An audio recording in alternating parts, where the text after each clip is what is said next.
शांति। आपका प्रश्न है, मेरे नीचे के सेंटर के टीथ खराब हो रहे हैं। पहले ऊपर के फ्रंट के ठीक करवाए, 11,000 लग गए। अब नीचे के खराब हो रहे हैं, केविटी है। अब डॉक्टर 24,000 मांग रहे हैं। कोई ट्रीटमेंट है क्या? मेरी एज सिर्फ 48 की है। उत्तर है हाँ। देखो, यूट्यूब पर वेबिनार में हमने जो हेल्थ टॉपिक करवाए हैं, उस हेल्थ टॉपिक में टाइटल के साथ मैंने दांत के लिए रखा है और दूसरे 2-3 को भी दांत के लिए एडवाइस दी है। वो आपको यूट्यूब पर चैनल पर प्लेलिस्ट में जाएंगे तो हेल्थ टॉपिक में जाओ, उसमें आपको मिलेगा। अभी देखो, ये दांत खराब होने का कारण पेट है। ये पीएच का जो मैंने टॉपिक रखे हैं वो सुनो कि पीएच क्या है, कैसे ये सब खराब करता है। पेट ही सारी प्रॉब्लम की जड़ है और उसके साथ मेटाबॉलिज्म। तो ये दांत खराब होना, आंखें जल्दी चश्मा आना, वाइट बाल हो जाना, एज जल्दी बड़ी हो दिखाई देना, ये सब पेट का कारण है। सारी बीमारियों का जड़ ही ये पीएच है। इसीलिए मैंने स्वस्थ रहने की जो विधि बताई है, अगर आप चाहते हो जल्दी मुझे नहीं होना है तो ये करना शुरू करो। दूसरा, ये जो दांत है, देखो मैंने मेरी सारी कहानी उसमें बताई है कि 5 साल से कैसे दांत में अंदर जब से फिलिंग करवाया सीमेंट, तब से प्रॉब्लम शुरू हो गए थे और बाबा की टचिंग से ये पीएच का पता चला और बेकिंग सोडा से सब कुछ अच्छा होने लगा। लेकिन उसके लिए मैंने बहुत सारी, जब भी फोड़कियाँ होती थी, कैविटी होती थी, पायरिया की असर हुई, इसके लिए मैंने यूज़ किया। वो सब बातें मैंने डिटेल में बताई हैं। तो अभी ये ब्रश सुबह शाम करना है और कोलगेट यूज़ नहीं करना है। रामदेव की मना पतंजलि की दंत कंठी आता है, वो यूज़ करो, आयुर्वेद टूथपेस्ट। दूसरा, 3 टाइम वो ये जो सॉल्ट है, नमक, सेंधा नमक को पानी में मिक्स करके उसको गलगल करो, गरारे करो। दूसरा, गाय का घी लेकर मसूड़े में मसाज करो। इससे क्या होगा, मसूड़े मजबूत हो जाएगा और जो दांत कैविटी के कारण वो गम ऊपर चले गए हैं, उसको नीचे ऐसे ऐसे मीन्स के पुल करते हुए मालिश करो तो आपका दांत अच्छा हो जाएगा। हल्दी भी आप एक once a week baking soda लगा सकते हैं, हल्दी लगा सकते हैं, फटकड़ी लगा सकते हैं। बहुत कुछ बातें मैंने बताई है। देखो, आजकल हर एक जगह पर बिजनेस हो गया है। मेरे दांत 5-6 साल पहले कहा था 5 दांत निकालने का और हमने नहीं निकाला। अभी तक कुछ प्रॉब्लम नहीं है, फिर भी वो लोग को पता है निकालने का इतना पैसा नहीं है, लेकिन फिर नए लगाने का बहुत खर्चा है, कमानी है। इसीलिए हमें एक डॉक्टर थे, उसने एडवाइस की थी कि दांत कभी भी निकालने नहीं है जब तक वो एकदम हैरान करे, हिलते रहे, चबाई ना दे, पेन है ना, एंड में उसको निकालना है। बाकी इसकी ट्रीटमेंट करके, घर की दवाई लगाकर उसको ठीक करके मजबूत करना है। इसीलिए ये दांत कभी नहीं निकालना है। ये तो कैविटी सब में होती है। बस ये प्रोसीजर करो, आपको ठीक हो जाएगा।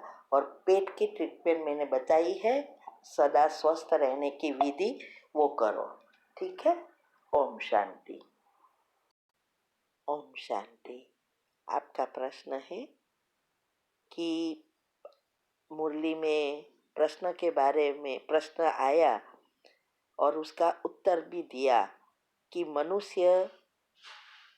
हर एक मनुष्य गरीब है, इसीलिए उन्हें कौन सी सहूलियत देनी है। उसके लिए बाबा ने कहा उत्तर में कि मनुष्य को जीवदान देने के लिए भंडारे खोलते जाओ। सारा ये प्रश्न का उत्तर समझना है। तो उत्तर है, देखो बाबा ने बताया कि सभी मनुष्य गरीब है। गरीब का अर्थ यह है कि अभी सभी विकार और अवगुणों से भरपूर है। गुण की कमी के कारण वो संस्कारों में गरीब है। तो जैसे दुनिया में भी गरीबों के लिए भंडारे खोलते हैं, कोई खाना देते हैं, कोई कपड़ा देते हैं, ऐसे मदद करते हैं, वैसे ही बाबा कहते हैं कि आपको भी ये अविनाशी ज्ञान रत्नों का दान करने के लिए भंडारे खोलने हैं। क्योंकि हर एक को आज चाहिए जीवन में सुख, शांति और स्वस्थता, ये सब चाहिए। तो गुणों का दान हमें करना है और बहुत प्रेम से करना है। और इसके लिए पहले अपने अंदर गुणों भरना है, तो हम किसी को हमारी चाल चलन व्यवहार से भी गुण दान कर सकते हैं। दूसरा, कई बार बाबा कहते हैं हॉस्पिटल कम यूनिवर्सिटी खोलो, तो ये भी एक भंडारा खोलने की ही बात हुई। जितने हम बाबा के सेंटर खोलते जाएंगे वहाँ अनेक आत्माएं आएगी, क्योंकि आज दुखी अशांत आत्माओं को जो चाहिए वो बाबा के घर से ही मिलेगा। वो है ज्ञान माना समझ, और इस समझ से मन को परिवर्तन कर जन्म जन्मांतर के लिए वो सुख का वर्षा प्राप्त कर सकता है। इसीलिए बाबा ने कहा ये भंडारे खोलो, माना सेंटर खोलने से जो सबको फायदा होता है, सबका जीवन बदलता है और कई आत्माओं को बाबा के वर्षे का अधिकारी भी हम बना सकते हैं और टेम्पररी राहत भी दे सकते हैं। तो इससे हमारी दुआ का खाता बहुत बढ़ता है। हर एक प्रकार की सेवा है, लेकिन इस सभी प्रकार की सेवा में सबसे श्रेष्ठ सेवा है भंडारे खोलना, अर्थात जहाँ बाबा का ज्ञान मिले और सबको फायदा हो। इससे हमें बहुत दुआ मिलती है। इसीलिए ही मैंने बताया है हमारे 3 शरीर है, स्थूल, सूक्ष्म और कारण। सूक्ष्म शरीर दुआओं से ही खत्म होता है और इसके लिए ये हमने बताया है कि हमारी सैलरी का परसेंटेज निकाल कर इसमें से थोड़ा हिस्सा जहाँ सेंटर बनाने की सेवा चलती है वहाँ जरूर सहयोग देना है। ये हमारा सूक्ष्म शरीर को खत्म करेगा और कारण शरीर तो योग से ही खत्म होगा। इसीलिए ये हमने जो ग्रुप खोले हैं ये इसीलिए ही खोले हैं जहाँ बाबा के बच्चे बहुत है, अच्छी सेवा चलती है, लेकिन सब बच्चे गरीब होने के कारण सुविधाएं नहीं है या छोटा सा एक रूम का सेंटर है, इसीलिए सेवा बढ़ती नहीं है और अच्छे साहूकार लोग नहीं आते। वैसे सेंटर पर अगर हम सेवा करते हैं तो हमारी घर में सभी परिस्थितियों में भी बदलाव आता है, क्योंकि सूक्ष्म शरीर क्लीन होता है। तो इसीलिए बाबा ने कहा कि हमें ये जीवदान देने के लिए भंडारे खोलने हैं और इसके लिए दरवाजा हमेशा खुला रखना है, इसमें कभी भी कंजूसी नहीं करनी है। तो देखो हम सेंटर तो नहीं खोल सकते, लेकिन सेंटर खोलने की सेवा में मदद तो जरूर कर सकते हैं।